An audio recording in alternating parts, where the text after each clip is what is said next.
Bonjour à tous et à toutes, ça fait longtemps que je n'ai pas fait de vidéo, mais vous savez, j'ai donné naissance à mon petit bébé après un long combat de PMA. D'ailleurs, vous avez toute une liste de vidéos sur le sujet, je vous ai fait pas mal de reportages.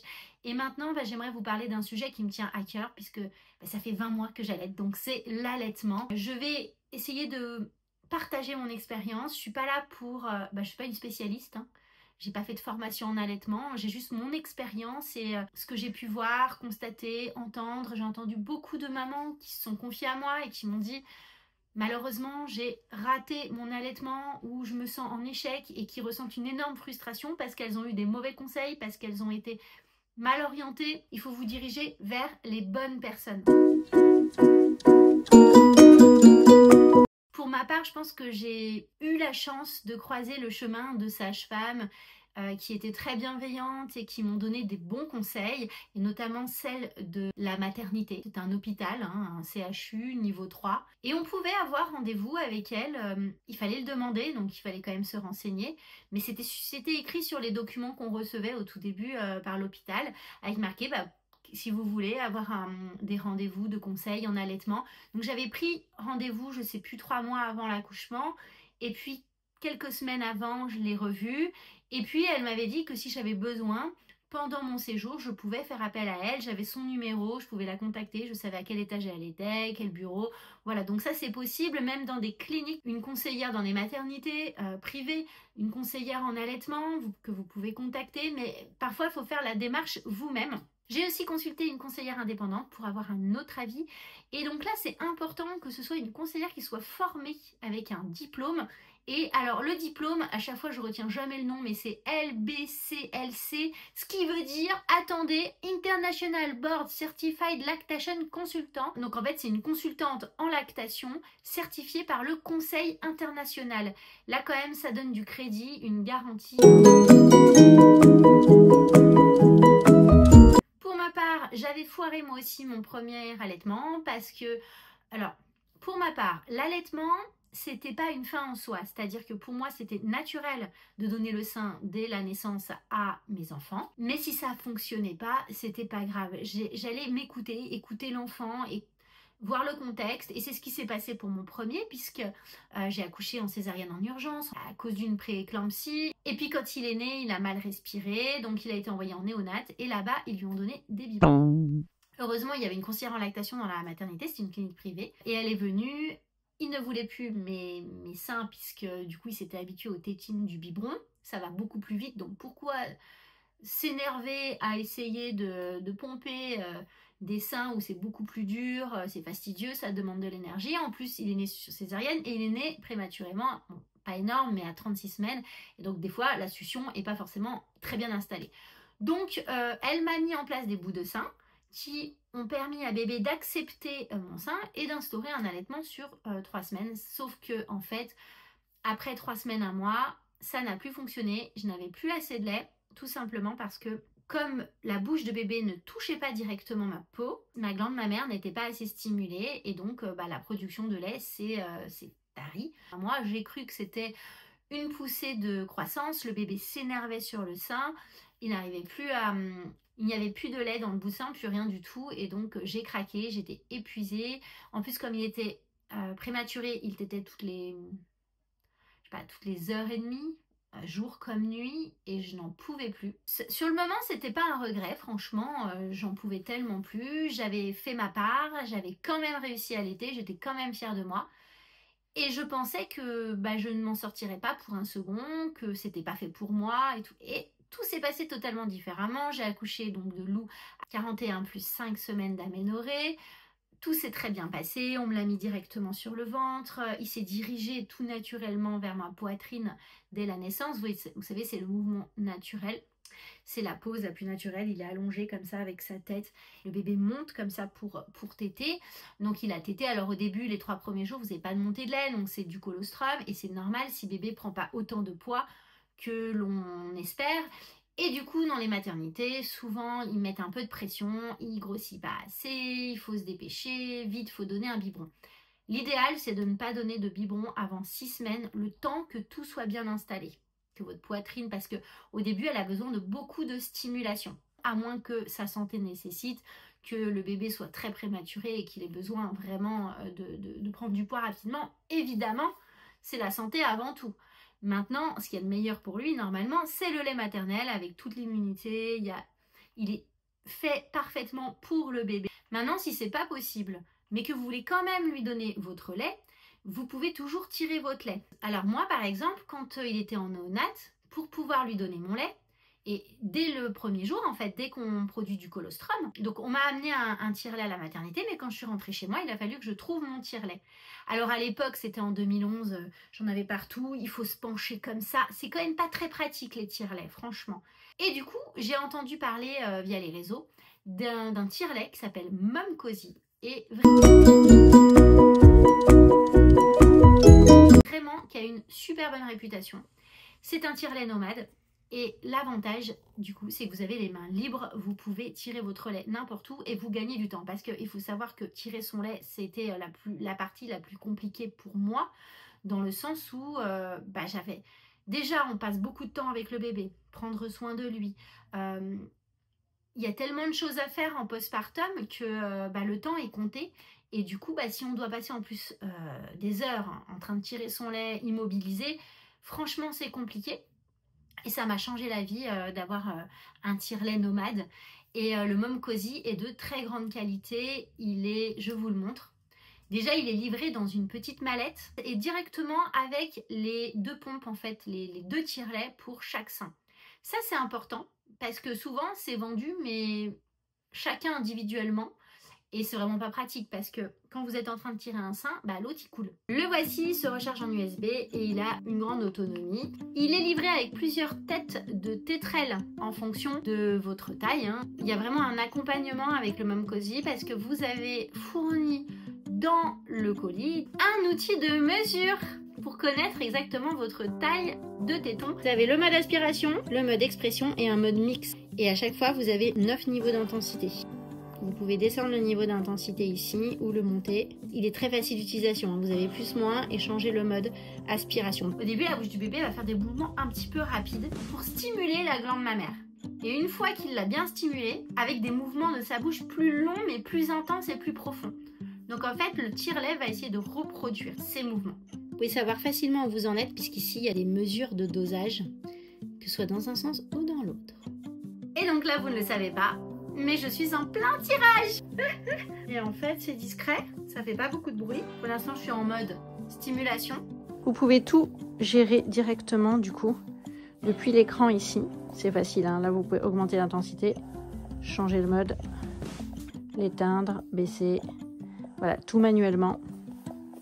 Ça fait le job. Voilà, je vais utiliser les petits sacs Momcozy de congélation, de conservation du lait en fait. Vous voyez en haut, il y a de quoi mettre le prénom, le nom, la date. Et comme ça, vous savez où vous en êtes. Puis si vous pouvez l'emmener à la crèche ou quoi, tout est là. Preuve auprès de nombreuses utilisatrices et de nombreuses amies à moi. C'est pour ça, on m'en a parlé et du coup, je me suis penchée dessus. Voilà, alors je continue ma vidéo pendant que c'est en train de pomper, je vous montrerai après. Sachez que vous avez un code promo, je vous le mets juste là et un lien directement que je vous mets en description de la vidéo si ça vous intéresse. Je sais que j'avais déjà plusieurs personnes qui voulaient avoir l'info et qui étaient intéressées. Pour éviter le biberon, il y a plein d'autres solutions. Franchement, moi à la néonate pour Hugo, je ne savais pas. On peut donner à la cuillère, je vais vous montrer. Donc il y a des cuillères en silicone comme celle-ci, je vous la montre. Vous avez aussi des cuillères soft cup. Moi j'ai beaucoup aimé la cuillère soft cup, je ne la trouve plus, mais je vous la montre en photo. Sinon vous avez des pipettes, des seringues, le système de dalle. Je vous montre un peu à quoi ça ressemble, je ne vais pas vous faire un cours dessus. Mais voilà, que vous sachiez que ça existe, que vous puissiez vous renseigner et dire ce que vous souhaitez pour votre enfant à la maternité. C'est-à-dire qu'il est séparé de vous, par exemple, il est en néonate. Il n'est pas en grand danger pour sa vie, évidemment. Et là, vous pouvez dire, non, je refuse qu'on lui donne des biberons. Je souhaite qu'on lui donne à manger autrement. Autrement, ce que je peux vous dire sur l'allaitement, c'est que vous allez passer plusieurs étapes qui vont être pas évidentes. Et parfois, il y a des mamans qui abandonnent parce que c'est trop dur. Par exemple, l'étape du début, le temps que l'allaitement s'installe, il peut y avoir des douleurs qui sont plus ou moins intense, c'est-à-dire qu'on vient d'accoucher, on a déjà eu assez mal, on a plus ou moins souffert, Et nous revoilà encore dans une souffrance et c'est pas forcément un moment tout de suite agréable. Ça l'est devenu maintenant, hein, au bout de 20 mois. Parce que il faut le temps que le mamelon, que le téton, que tout se mette en place, que votre sein s'habitue finalement à ce nouveau mouvement, à ces nouvelles sollicitations.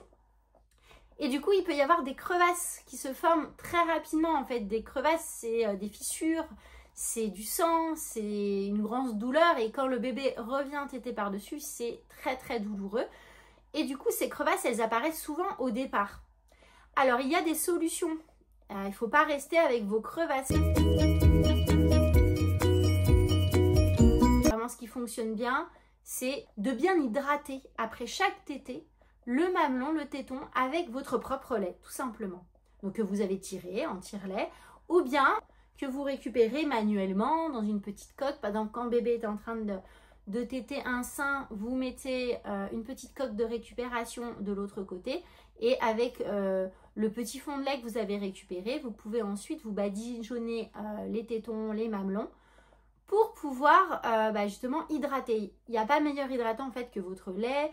Il n'y a pas meilleur anti-inflammatoire que votre lait. Donc par exemple si bébé commence à avoir un peu les yeux rouges ou un petit début de conjonctivite, il se frotte, vous pouvez lui nettoyer les yeux. Également un petit rhume, vous pouvez lui faire le nez avec votre lait. Votre lait, c'est de la magie. Parfois, ça ne suffit pas. Alors là, il y a ce qu'on appelle la lanoline. Il y a Lancino qui fait ça, mais vous avez pas mal de crèmes, Velleda, qui ont été conçues pour ça. Et en fait, ce qui fonctionne bien, c'est d'en mettre, mais avec du papier sulfu. C'est-à-dire, vous en mettez entre les tétés. Et en plus, généralement, ces crèmes ne sont pas toxiques pour bébé. Donc, vous pouvez en mettre, elles s'imprègnent, elles pénètrent dans votre peau. Et après, vous pouvez reprendre la tétée 1 heure après, sans que ce soit dangereux pour bébé. Et vous mettez du papier sulfu par-dessus. Et là, vraiment, ça a un effet assez profond, assez intense et rapide. Moi, personnellement, effectivement, j'ai commencé à avoir mal. J'avais pas encore de crevasse, mais j'ai commencé à avoir mal. Et là, je suis allée consulter une ostéopathe pédiatrique. Donc, vraiment pour le bébé. Parce qu'il a été mal placé, il avait la tête vers les étoiles, tout ça. Donc je me suis dit que au niveau de sa nuque, de son dos, de son cou, de sa tête, il y avait un travail à faire à ce niveau-là. Et du coup, au moment où je suis arrivée dans la salle de consultation, l'ostéopathe m'a dit, en fait, il y a quelque chose qui m'interpelle, c'est que je pense que vous avez mal parce qu'il place mal sa mâchoire, sa bouche, et du coup, il tète pas très bien. C'est-à-dire que ça peut engendrer des blessures et des douleurs. J'ai dit, ah bon, bah c'est vrai, je commence à avoir mal, tout ça. Elle m'a dit, attendez, je vais faire un petit travail. Donc elle a travaillé sa mâchoire. 10 minutes après, elle m'a dit, reprenez la tétée. Plus de douleur, plus rien. Elle m'a sauvé l'allaitement, mais clairement. Donc ça peut être une solution aussi.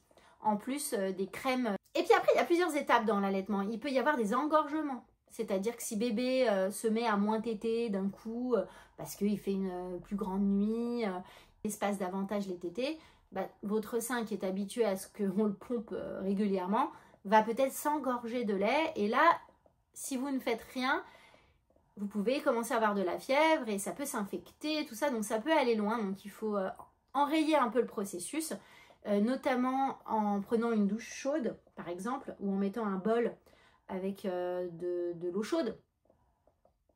Et vraiment, pressez vous-même, pompez vous-même, ou alors au tire-lait, il faut absolument désengorger le sein. Au tire-lait, comme ça vous récupérez le lait, tant qu'à faire, il n'y a pas de perte. Donc, Mam Cozy.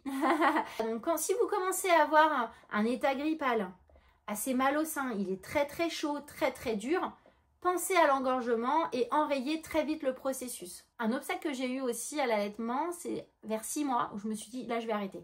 C'est-à-dire qu'il a commencé à avoir des dents et me mordre. C'est-à-dire que si je l'allaitais en public, à l'extérieur, ou qu'il était sollicité par autre chose, il allait facilement me mordre. Ou alors, il ressentait un désagrément, mal au ventre, une colique, il m'a mordu. Mais à 100.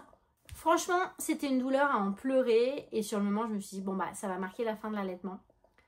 Et finalement, j'ai utilisé la lanoline, le papier sulfu, et c'est reparti au bout de 3 jours à peu près.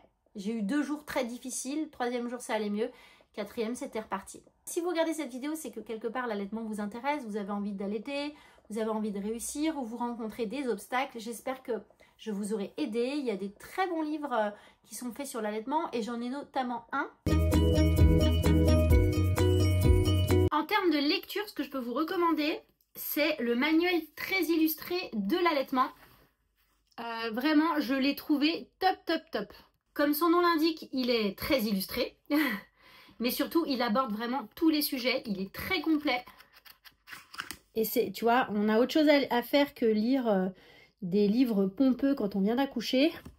Et là, en fait, c'est très simplement expliqué, mais très complet quand même. Vous voyez, il y aura les positions, la vidange, les vrais faux, les papas. Regardez. Moi, je trouve vraiment très bien fait. Qu'est-ce que le lait en lui-même? Évolution au fil de la tétée, au fil de l'allaitement. Si je suis hospitalisée, enfin ça vraiment aborde tous les sujets. Et l'autre parent, donc la place de l'autre parent. Et c'est drôle, c'est ludique et franchement, ça se lit de façon transversale et très bien, très facilement. Pour stimuler l'allaitement,